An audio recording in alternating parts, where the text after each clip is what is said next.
Bonjour à tous, bienvenue sur cette série de podcasts sur l'Avent. Aujourd'hui, on va parler de Noël et je suis en compagnie de 3 belles personnes que je vais laisser se présenter. Donc, tu t'appelles? Je m'appelle Baptiste, j'ai 20 ans, je suis étudiant et cette année je suis en service civique à l'école Pierre, donc une école pour la créativité dans l'église. L'an dernier j'étais étudiant à l'école Pierre et cette année je suis en service civique. Voilà. Mathilde, 30 ans, maman de 2 enfants, 2 ans et 3 ans et demi. Et je suis responsable logistique dans une petite boîte dans le vin. Denis, 52 ans, je suis responsable produit dans la microélectronique. J'ai 4 enfants de 23 ans à 10 ans. Excellent. Donc, aujourd'hui, on va parler de Noël. Qu'est-ce que ça vous évoque comme ça quand je dis Noël? C'est quoi les mots qui vous viennent tout de suite en tête? Alors moi, ça m'évoque déjà plein d'odeurs, de pain d'épices, vin chaud, des lumières, des choses qui étincellent dans tous les sens. Beaucoup de sensations. Beaucoup de sensations, ouais. Beaucoup de joie, de souvenirs d'enfance, de rassemblement familial aussi. Moi, c'est un peu pareil. Pardon, ouais. Non, vas-y. La joie, le froid. On est au chaud, mais il fait froid dehors. La neige.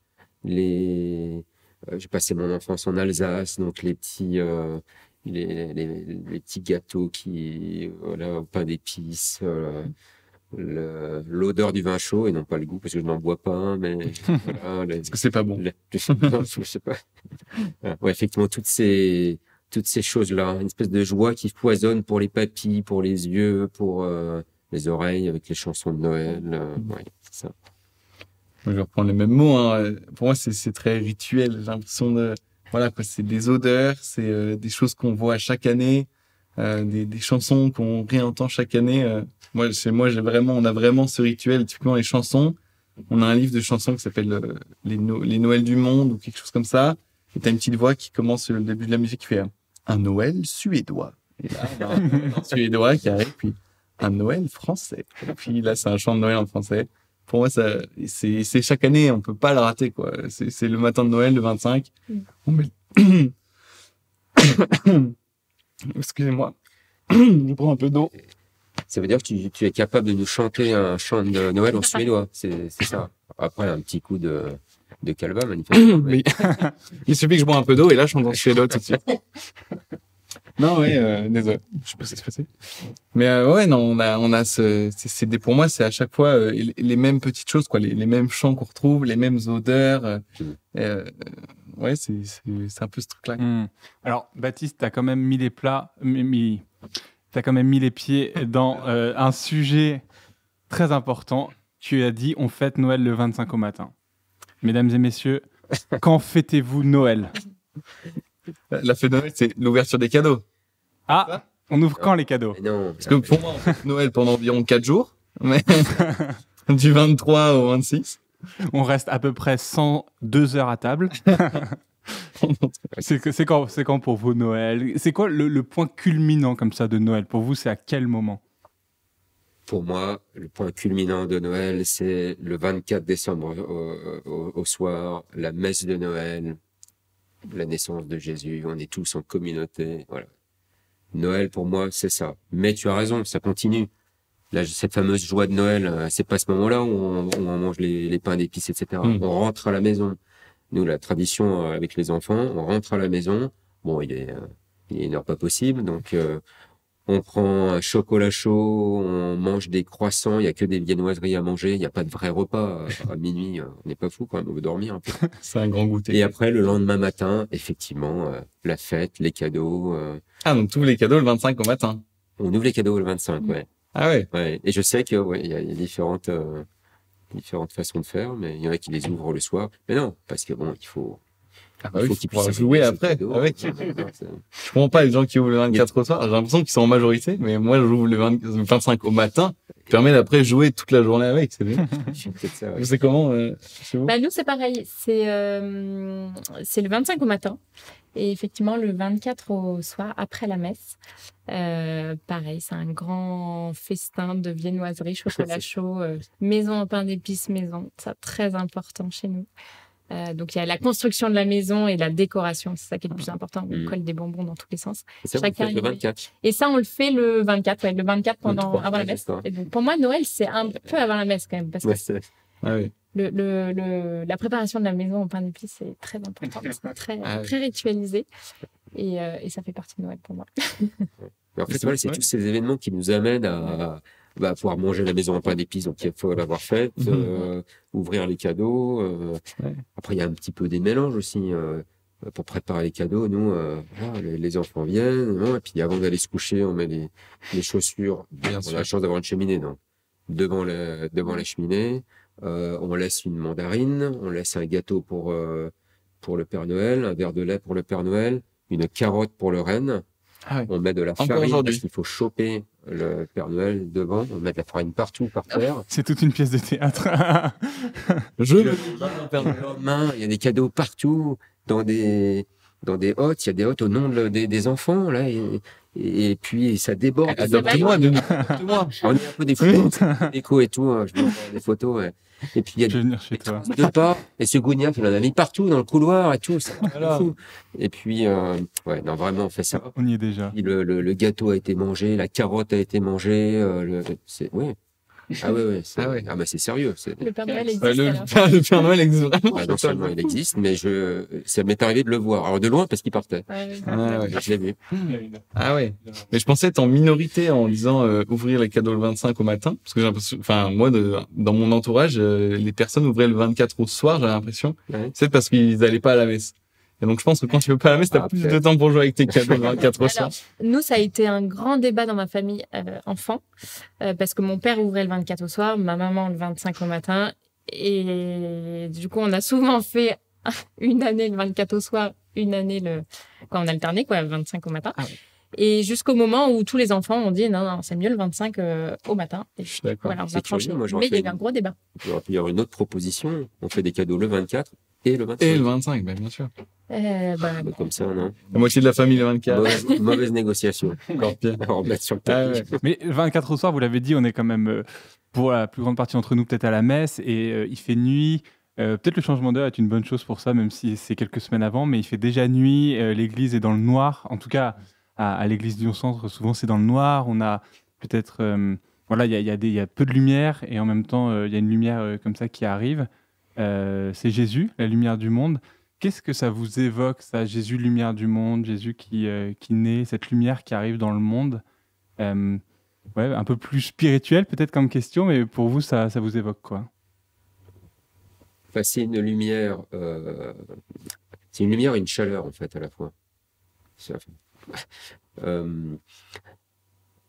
Il naît et on est avec lui, en fait. Ouais, c'est comme ça que je le vois. C'est une renaissance, c'est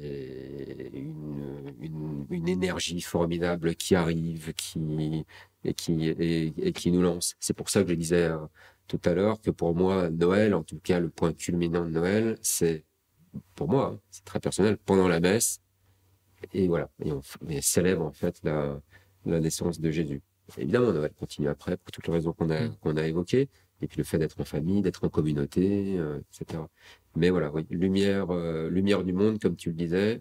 Pour moi, lumière au sens de, voilà, qui éclaire et qui réchauffe les cœurs, les âmes, et qui nous lance. Et c'est une énergie aussi. Voilà. Tout ce que cette lumière représente. Ouais. Non, puis c'est une immense joie, quoi. Enfin, la naissance, c'est la joie. Enfin, ça jamais quand quelqu'un naît, t'es triste, quoi. C'est impossible. Tu sors de cette messe et t'es dans la joie, quoi. Même si t'as passé une journée compliquée, peut-être que tu travailles avant, j'en sais rien, quoi. En fait, plein de personnes peuvent être un peu fatiguées quand ils arrivent à la messe. Mais ce qui est sûr, c'est que quand tu ressors, alors que même il est minuit et demi passé, et ben en fait, t'es joyeux et t'es dans la joie de vivre cet événement, quoi. C'est ça qui est assez fou. C'est un événement qui peut ne t'apporter que de la joie, quoi. C'est une célébration qui... Déjà que la messe de base, c'est une fête. La messe, c'est une fête. Là, c'est la fête de la naissance. C'est encore plus grand. c'est impossible de ressortir triste, quoi. En plus, après, c'est tout des cadeaux. C'est encore mieux.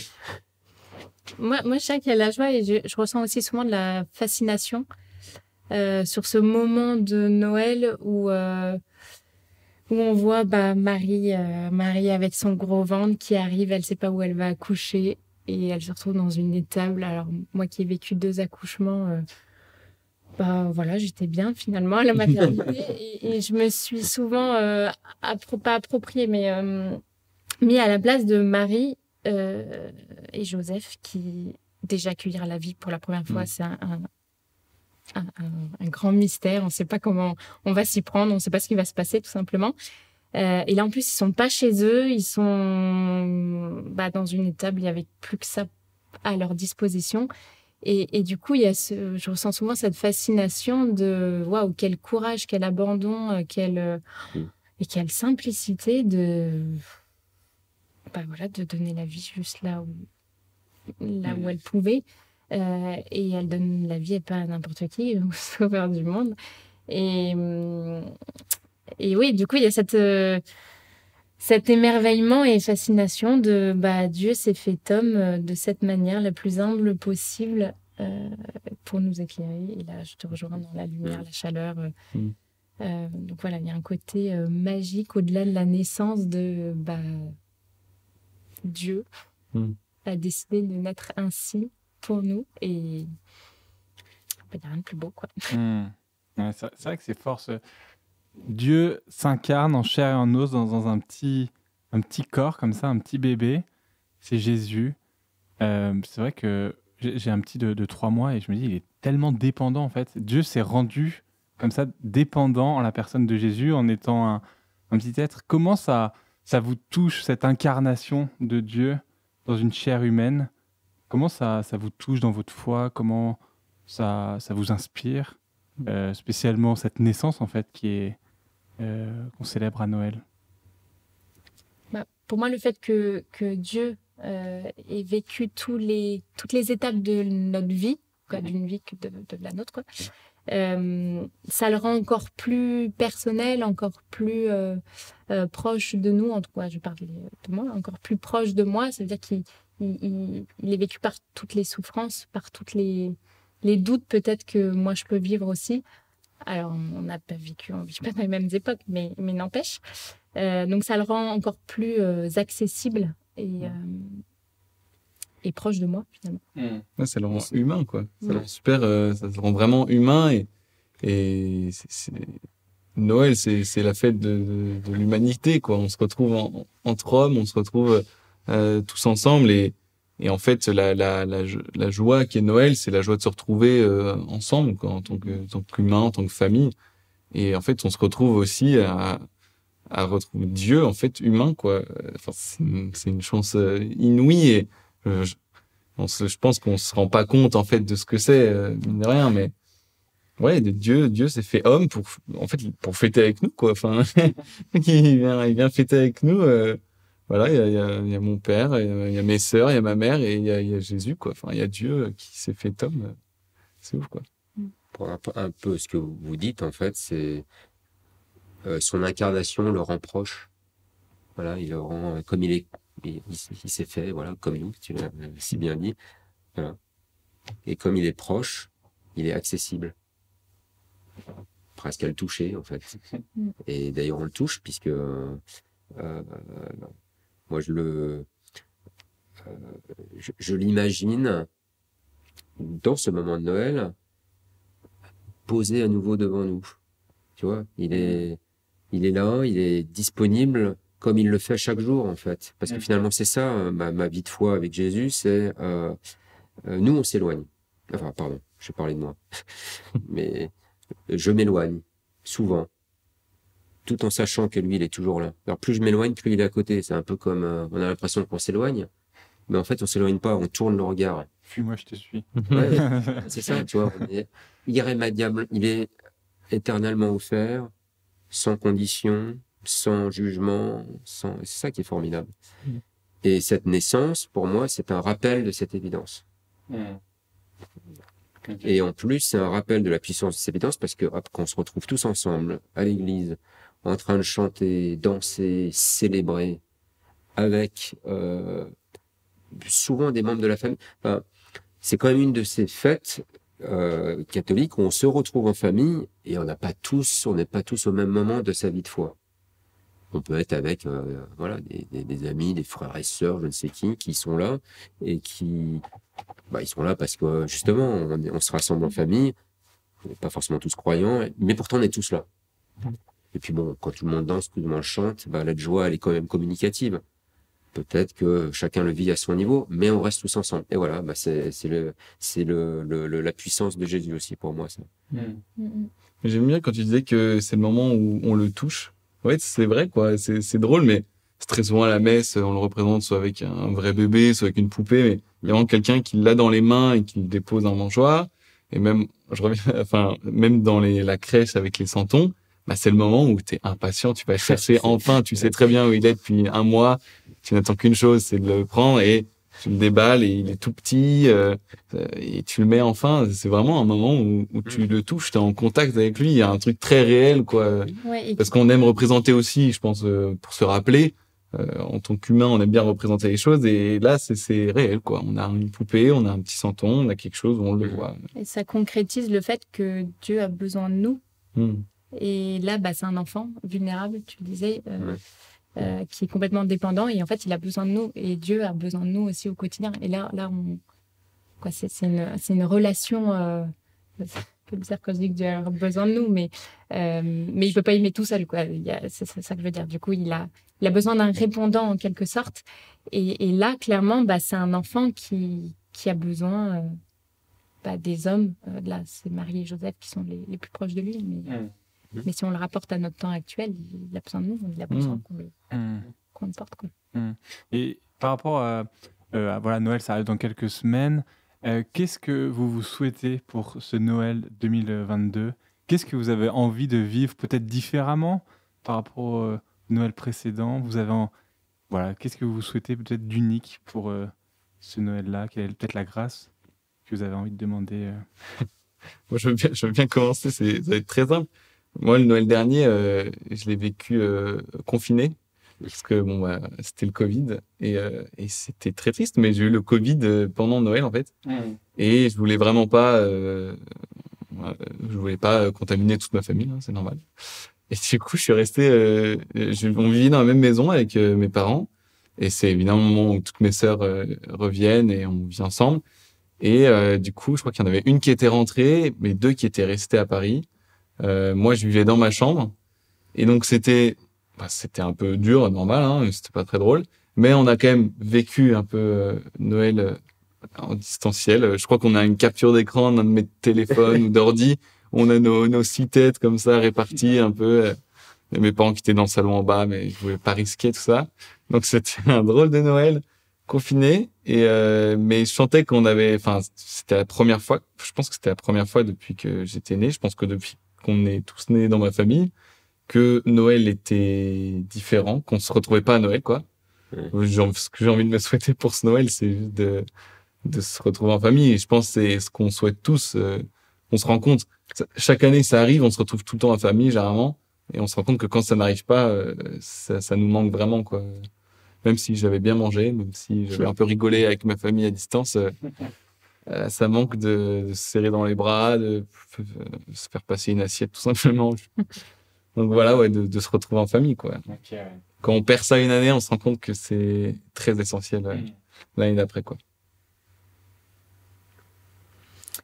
Je réfléchis encore à J'aurais peut-être dû dire ça en dernier. Je tente ma chance. Non, mais ça va rejoindre ce que tu dis finalement. Moi, je rêve d'un Noël, joyeux avec les gens avec qui je serai, donc avec ma famille. Et là, ce sera la famille un peu élargie. Enfin, on sera nombreux pour une fois. Et c'est de se dire, allez, chouette. On est tous ensemble. On n'a pas forcément, je le disais à nouveau, le même regard sur la foi, etc. Mais c'est pas grave, ça n'a pas d'importance. Ce qui est important, c'est qu'on ait tous envie de bien rigoler ensemble, bien manger ensemble. A priori, tout ça, c'est prévu. Et puis voilà, mais de se faire plaisir plus par le être ensemble que, alors bon, il y aura les cadeaux, bien entendu, mais voilà, c'est le fait de se dire, on rigole, il y a une conversation qui part d'un côté, puis de l'autre, puis on est assez nombreux. Voilà, je rêve d'un petit bouillonnement de joie comme ça, et de voir mes enfants rigoler avec leurs cousins. Ouais, c'est tout. C'est ce côté très un bon moment en famille, une bonne rigolade, quoi. Voilà, c'est ça. Eh bien, du coup, moi je pense ce que j'aimerais vivre, et ce qui a priori va se passer, c'est aussi, donc ça sera en famille, dans ma belle famille, donc avec pas mal de personnes, et je nous souhaite de vivre des moments vrais, des moments simples mais vrais, profonds. Et c'est aussi la grâce que peut nous donner ce moment de Noël, qui est quand même tourné autour de l'amour inconditionnel. Et du coup, voilà, c'est ce que je nous souhaite, de vivre cet amour entre nous de manière profonde et toute simple. Super. Vous m'avez tellement donné envie d'y être, je sais pas vous, mais j'ai presque envie que ce soir Noël. Et ben merci pour ces beaux partages. Merci beaucoup. Et puis si ces partages vous ont peut-être inspiré, vous ont donné envie d'avoir une discussion chez vous avec vos proches, n'hésitez pas. Et puis on se retrouve à très bientôt pour un nouvel épisode. Merci à tous d'avoir regardé cet épisode. On se retrouve vendredi 16 décembre à midi pour un prochain épisode dans lequel les personnes vont partager comment elles comptent vivre après cette belle fête de Noël, comment elles veulent démarrer cette nouvelle année dans leur relation avec Jésus. Soyez au rendez-vous dans une semaine à midi. Bye bye.